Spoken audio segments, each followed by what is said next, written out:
اور اس سے پوچھا الم ترض ان اعطیک مثل الدنیا منذ خلقتها الى ان افنیتها وعشرۃ اضعافه، اے میرے بندے کیا اس بات پہ تو راضی ہو جائے گا؟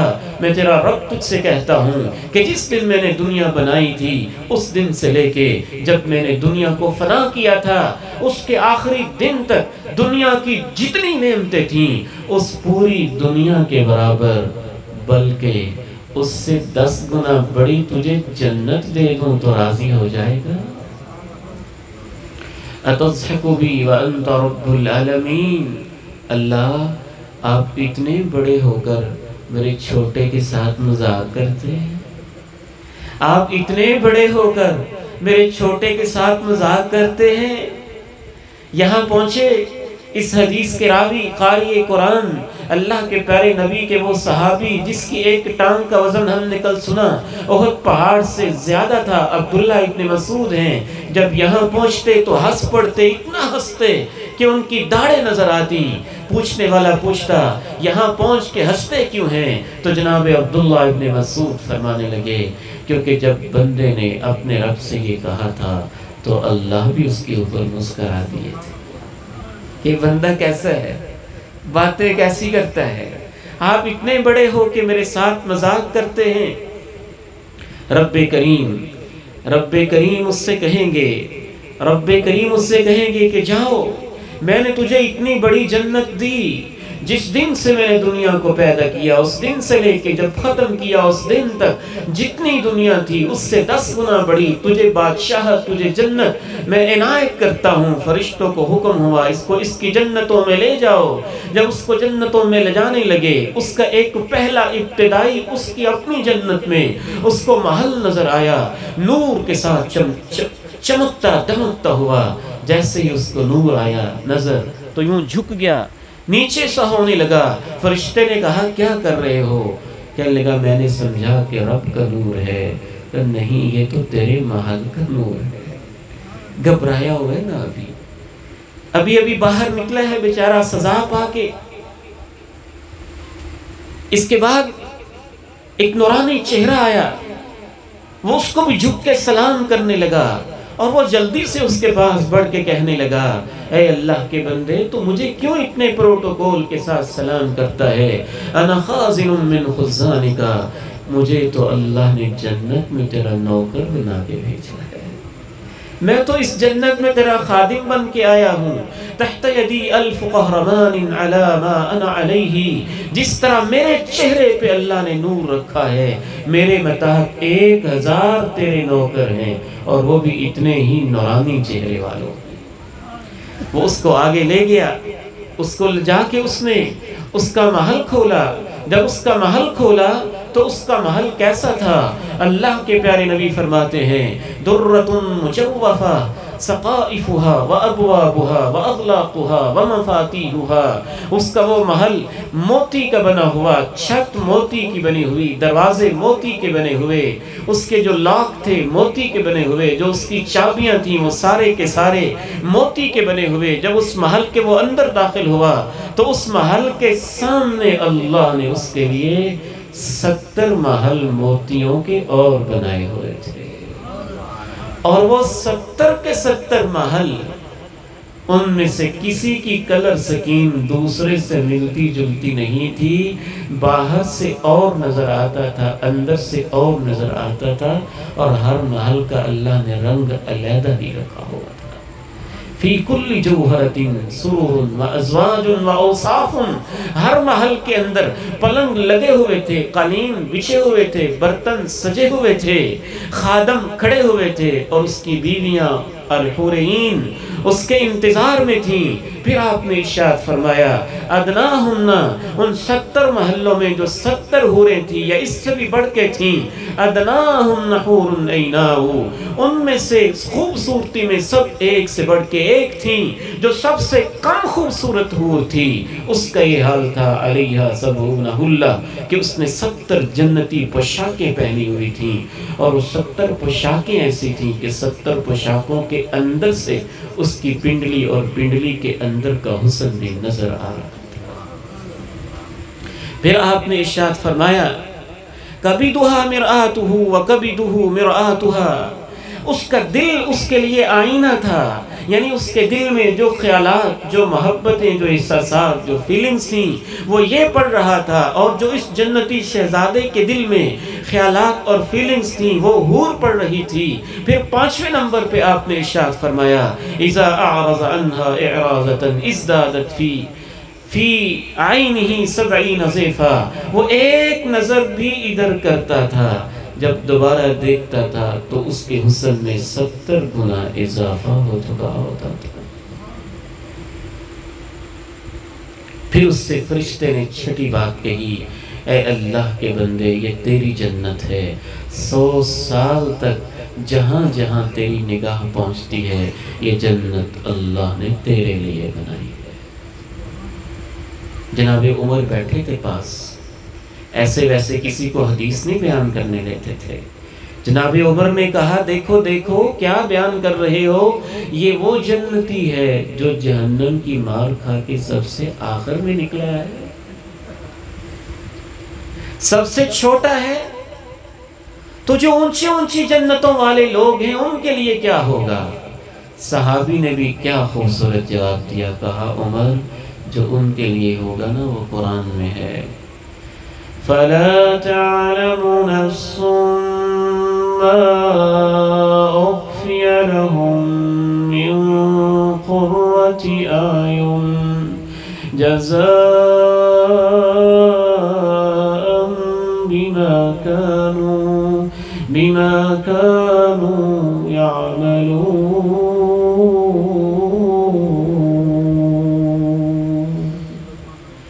کسی کو پتہ ہی نہیں اور ممکن ہی نہیں کہ پتہ چل جائے کہ ان اونچے مقام والے جنتیوں کے لیے اللہ نے کیا چھپا کے رکھا ہوا ہے۔ صحیح بخاری کی ایک حدیث میں آتا ہے جناب موسیٰ نے اپنے رب سے کہا اللہ سب سے چھوٹا جنتی کو اس کے لیے کیا ہوگا، سب سے اونچے جنتی کے لیے کیا ہوگا؟ تو رب کریم نے جب اونچے جنتی کا تذکرہ کیا تو کہا صحیح بخاری میں اولئک الذین ورثت کرامتہم بیدی، جو اونچے مقام والے جنتی ہیں ان کی جنت کی میزبانی کے انتظام تو میں نے اپنے ہاتھوں سے کیے، وہ تو میرے فرشتے بھی نہیں جانتے کہ اس میں کیا ہے۔ ما لا عین رأت، کسی آنکھ نے دیکھا نہیں، ولا اذن سمعت، کسی کان نے سنا نہیں، ولا خطر علی قلب بشر، کسی انسان کے دل میں اس کا خیال بھی نہیں آیا۔ ہمارا خیال بھی ہمارے مشاہدات کا مقید ہوتا ہے، خیال بھی ہماری اتنی ہی پرواز کر سکتا ہے جو ہم نے مشاہدہ کیا ہوتا ہے۔ آج سے 200 سال پہلے کوئی بندہ کیسے سوچ سکتا تھا کہ یہاں بیٹھے ہوئے میرا امریکہ میں رہنے والا، مکہ میں رہنے والا، مدینہ میں رہنے والا میرا بھائی میرے موبائل پہ میرے سامنے مجھ سے باتیں کر سکتا ہے؟ وہ سوچ بھی نہیں سکتا تھا۔ تو اس جنت کے اندر وہ کچھ ہے انسان جتنی بھی ترقی کر جائے وہ سوچ بھی نہیں سکتا ہے۔ 4 اعلان ہوئے اللہ کی طرف سے، سب جنتی جنت میں داخل ہو گئے۔ پہلا اعلان موت کو ذبح کیا گیا اور کہہ دیا گیا کہ آج کے بعد کسی کو موت نہیں آئے گی۔ دوسرا اعلان ان لکم ان تحیوا فلا تموتوا ابدا وان تصحوا فلا تسقموا ابدا وان تشبوا فلا تهرموا ابدا۔